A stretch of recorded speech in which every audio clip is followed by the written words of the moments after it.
another week, and it's another midweek message.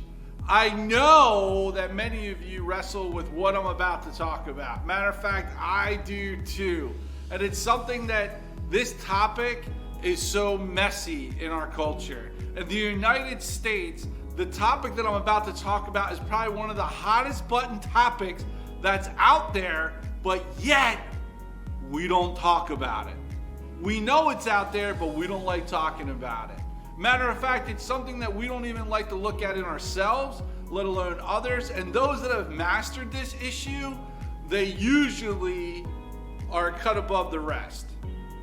And what I'm about to talk about is that dreaded 5-letter word, stuff. S-T-U-F-F, stuff.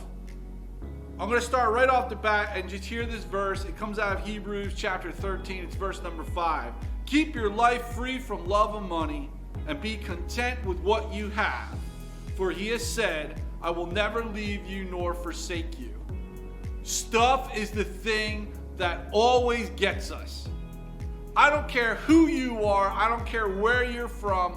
If you live in the United States, stuff is the thing that drives us. Our economy is built off of stuff. We go out in the world, and what is it that we worry about? Stuff. It's always about stuff. I mean, it's fascinating to me when you start really looking at who we are in our nature and our culture.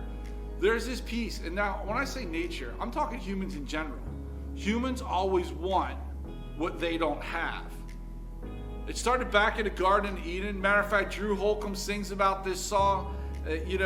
You want what you can't have. And it's so true, right? Like, there's always this desire for more and more and more and more. But the fact is that when you get used to having what you have and being content in your spaces, beautiful things happen. Now, I want you to hear this. I'm not talking about growing as an individual. I'm not talking about pushing yourself beyond, or maybe you need to do some things to get to a greater understanding of your job place or your career. No, I'm not talking about that kind of stuff. I'm not talking about equipment for work. I'm talking about stuff. I'm talking about things that we hold on to, things that we cherish, that at the end of the day, it's stuff. That when you're dead, you ain't taking it with you. See, we as humans, we've wrestled with this concept of stuff. I mean, go look it up. Check out the Egyptians and the pharaohs and how when people died, they put stuff in there. Stuff. Like, it's this constant wrestle. And I see it all the time in my own life, in your life. Like, I watch how it's like we want the next best thing. We want the next bigger thing. I mean, it's funny, right? Like, you look at cars. Go take a moment today as an exercise and look at all the variety of cars out there. Whether you go online, whether you just look out your window. But like, we all want different kinds of cars. But yet it would be crazy to think that there would only be one car manufacturer and that's it. So I want to teach you on this because Skye Jethani, excellent author, check out his book, Divine Commodity, because he talks about this whole thing where stuff has become part of like our lifestyle and how even it's crept into our spiritual lifestyle. Well, the fact is this, years ago, you only got one type of salt at the store. And your table salt, your salt that you got was from the local salt mine. It's only when we started importing salt, having these different kinds of salts in the store, that there was a cheaper, a more expensive, and a luxury salt. Now, I go to the grocery store, there's all kinds of salts there. And on one hand, you might be like, but Scott, I like different kinds of salts. I'd be like, yeah, I get it. I like my different kind of salts too. But the fact is what do we actually need and have to have? As we start this new year, as we step out into the new year, and this is the first midweek message of 2022, I want to challenge you and myself to look at our stuff.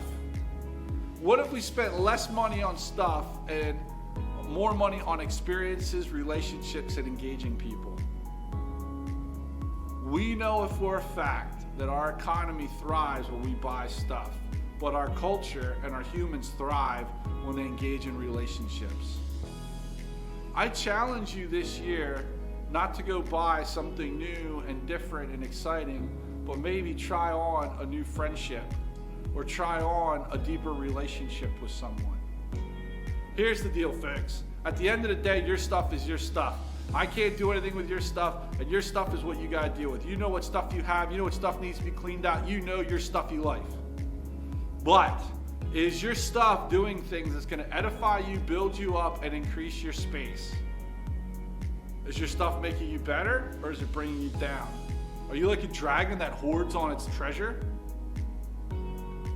Anyway, think about your stuff this week, because it's been a hot topic lately in my spaces, and I just keep hearing it more and more, all about this stuff. Make sure your stuff is things that are edifying your life.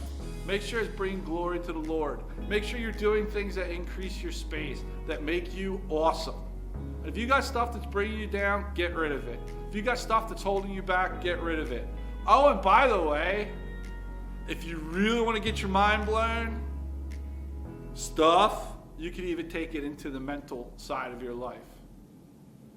See, I'm just using stuff as physical stuff, but you could also apply that word stuff to anything in your spaces, your relationships, how you spend your time. What stuff is holding you back? So I hope you have an awesome rest of your week. Don't forget, every Sunday, we're doing more teachings out at Lion Lexington Mennonite Church. If you're local, come on, stop by, let's hang out.